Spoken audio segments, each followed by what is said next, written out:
Imagine a society devoid of order. Chaos reigns, progress falters. This is why discipline is paramount. It is the bedrock upon which prosperous societies are built.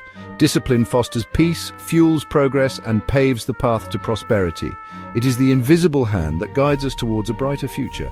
A disciplined society is not about suppressing individuality, it's about fostering collective responsibility. It's about understanding that our actions have consequences. These consequences can ripple outwards, impacting not just ourselves, but our communities and future generations. Discipline, however, is not merely about adhering to a rigid set of rules, it is about cultivating a mindset. This mindset values respect, responsibility, and integrity. It is this very mindset that allows societies to flourish, enabling cooperation, innovation, and sustainable growth. Without discipline, societies risk descending into chaos. Social contracts crumble, trust evaporates.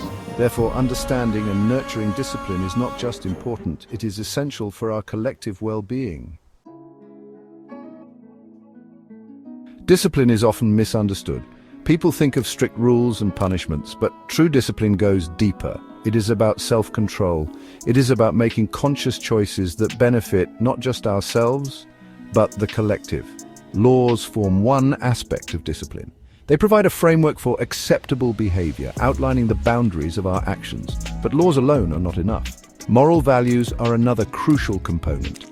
These values, often shaped by cultural and religious beliefs, provide a compass for ethical decision-making. They guide us towards empathy, compassion, and integrity. Social responsibility adds another layer. It's about recognizing our interconnectedness and acting accordingly. It means being mindful of how our actions impact others and the environment. Finally, accountability is key. We must be willing to own our actions and accept the consequences, both positive and negative. This fosters a culture of responsibility and encourages us to learn from our mistakes. When discipline wanes, social evils take root. These evils act like diseases, slowly eroding the fabric of society. They are interconnected, each exacerbating the others, creating a vicious cycle of decline. Corruption is a cancer. It eats away at trust, fairness, and justice. Crime breeds fear and insecurity, disrupting the social order. Drug addiction destroys lives and families, fueling violence and despair. Illiteracy shackles potential, limiting opportunities for individuals and hindering societal progress. Gender discrimination denies basic rights and perpetuates inequality. Poverty traps people in a cycle of deprivation, often leading to crime and social unrest. Political instability creates uncertainty, hindering investment and development. Environmental pollution, a consequence of unchecked consumption and disregard for our planet, poses a grave threat to our very existence. These social ills are not isolated incidents. They are symptoms of a deeper malaise, a lack of collective discipline and shared responsibility. Corruption, a global scourge, knows no boundaries. It infects both developing and developed nations, leaving a trail of devastation in its wake. Imagine a healthcare system riddled with corruption. Funds meant for life-saving drugs vanish into private pockets. Hospitals crumble from neglect, the most vulnerable suffer the most, or consider a government rife with bribery. Contracts are awarded not based on merit, but on who offers the biggest kickback. Public infrastructure projects stall, leaving communities deprived of essential services. Corruption erodes trust in institutions, undermines the rule of law, and stifles economic growth. It creates an uneven playing field where success is often determined not by hard work and innovation, but by connections and illicit deals. The consequences are dire increased poverty, diminished opportunities, and a pervasive sense of injustice. Combating corruption requires a multi-pronged approach, strengthening institutions, promoting transparency, and fostering a culture of accountability. Section 5. The crushing weight of illiteracy. Illiteracy is more than just the inability to read and write. It is a barrier to knowledge, a shackle on human potential. In an increasingly complex world, literacy is not a luxury, it is a necessity. Illiterate individuals face immense challenges. They struggle to access information, navigate everyday tasks, and compete in the job market. They are more likely to be trapped in poverty, susceptible to exploitation, and excluded from civic participation. The impact of illiteracy extends beyond individuals.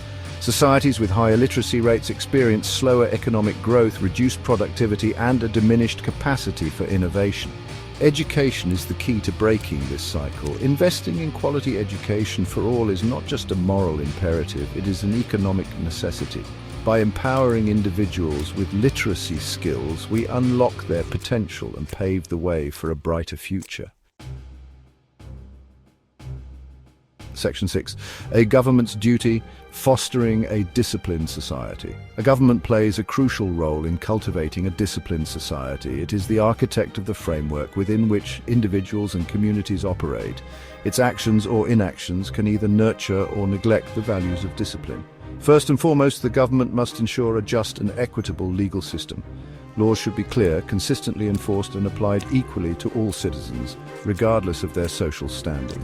Education is another cornerstone. By investing in quality education, governments empower their citizens with knowledge, critical thinking skills, and a strong moral compass. Crime prevention and control are essential for maintaining order and security.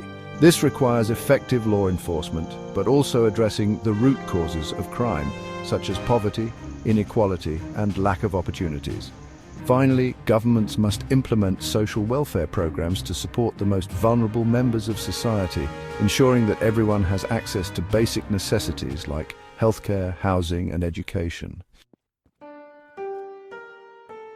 Section 7. Nurturing discipline: the role of family and media. While governments provide the framework, the family unit is the crucible where discipline is first forged. Parents are a child's first teachers, instilling values, setting boundaries, and modeling responsible behavior. A loving and supportive family environment provides a sense of security and belonging, fostering emotional stability and self-discipline. Open communication, clear expectations, and consistent discipline are crucial. The media, in all its forms, also plays a powerful role in shaping societal norms and values. It can be a force for good, promoting positive role models, celebrating acts of kindness and courage, and exposing corruption and injustice. However, irresponsible media can also normalize violence, glorify materialism, and perpetuate harmful stereotypes. Parents must be vigilant, monitoring their children's media consumption and engaging in critical discussions about the messages being conveyed.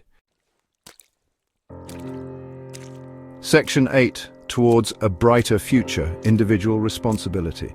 Building a disciplined society is not just the responsibility of governments, institutions, or families. It is a collective endeavor that requires the active participation of each individual.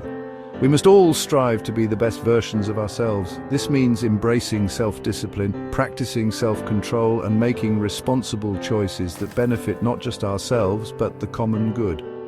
Active citizenship is crucial. This involves engaging in our communities, participating in the democratic process, and holding our leaders accountable. It means speaking out against injustice, volunteering our time to worthy causes, and being agents of positive change. Remember, even small acts of kindness, compassion, and integrity can have a ripple effect, inspiring others and contributing to a more just and equitable society. By working together, embracing our shared responsibility, and nurturing a culture of discipline, we can create a brighter future for ourselves and generations to come.